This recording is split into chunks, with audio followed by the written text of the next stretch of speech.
Humans have always connected to their landscape through food.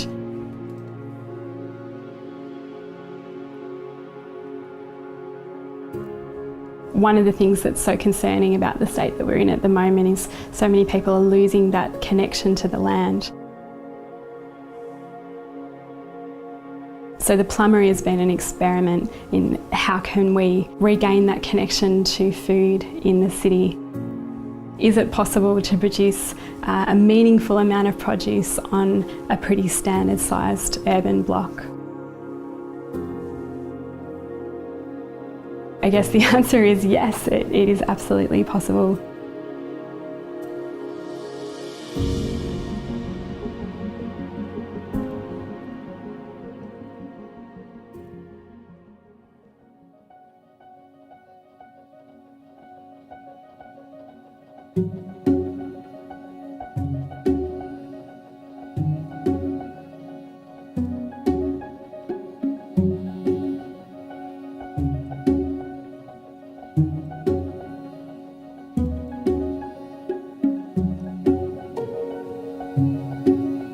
My name is Kat Labers. I live at a place called the Plummery, which is a typical, quite small suburban block on Wurundjeri country, about 6 kilometres from the centre of Melbourne, Australia.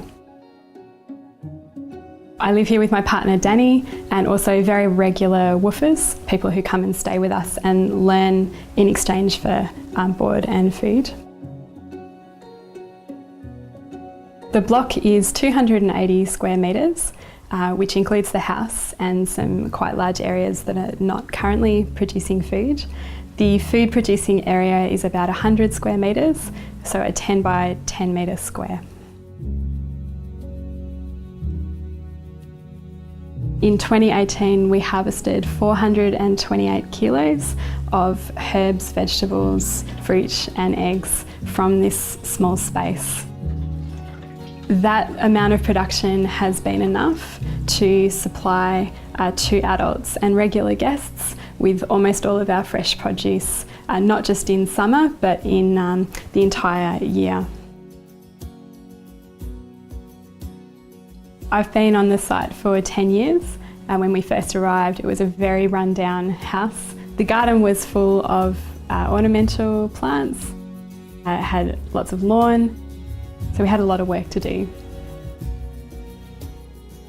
We've used a process called permaculture design to really get the most out of the space that we're living in. We've taken the time to observe the site, think about all the different seasonal implications of where we are, think about our own needs as humans and how to really make the site as elegant design as possible so that we get more out than we put in terms of our effort and time. I've tried to work out what's the optimum arrangement of vegetables to plant together in each bed so that they are all producing well and not competing with each other. So we do plant really densely and we have a tight rotation system. We keep our quails in an aviary where they have concrete paving underneath and then a layer of mulch that becomes compost over time, something called a deep litter system. Quail are also really quiet animals, which is a huge advantage in small city blocks where you've got neighbours close by. And most importantly for me, this is a really, really ethical solution where the quail have got something to scratch around in looking for bugs. For me, it's really important if I am going to eat animal products that those animals have the best life that we can possibly give them.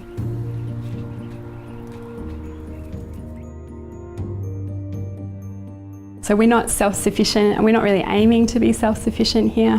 What we are aiming for is community dependence, and we're aiming to have most of our diet coming from either this household or within our bioregion. So of course we're not self-sufficient in things like grain and dairy and oil, so we aim to source those from producers that are as local as possible and people that are managing land in a way that is consistent with having a future.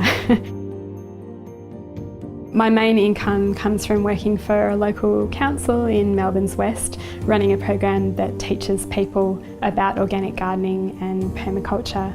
I'm also a freelance permaculture teacher, designer, educator, facilitator. Many people, when I explain how much food we're growing here, think we must be full-time farmers, slaving away in the garden to produce a little bowl of tomatoes, but it's just not the case at all. And in fact, we think that we spend about 4 hours a week on average to grow that amount of food, which is a lot less than I expected it to be honest. What does take a lot of time is setting up these systems, so implementing the design and also learning the skills to grow food. Even then, that has all happened for us in the last 5 or 6 years. It's actually, quite achievable if you do want to prioritise that in your own life.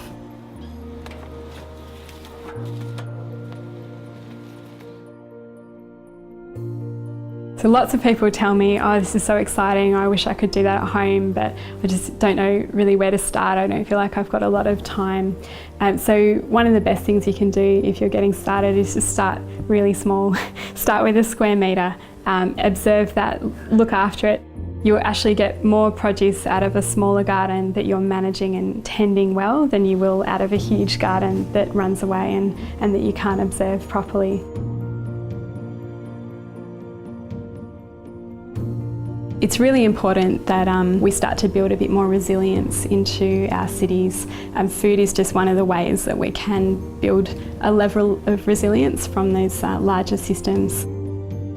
We know we have sometimes got crises going on, large floods, bushfires, let alone occasional economic instability. In those times, one of the things that becomes most critical, of course, is access to fresh produce. And the city might never feed itself completely in fresh produce, but we can add a buffer. We can do something which minimises the packaging, the transport, all the fuel use, the chemical use, all the impact that comes along with conventionally produced foods. And something that, to be honest, brings us great joy while we're doing it as well.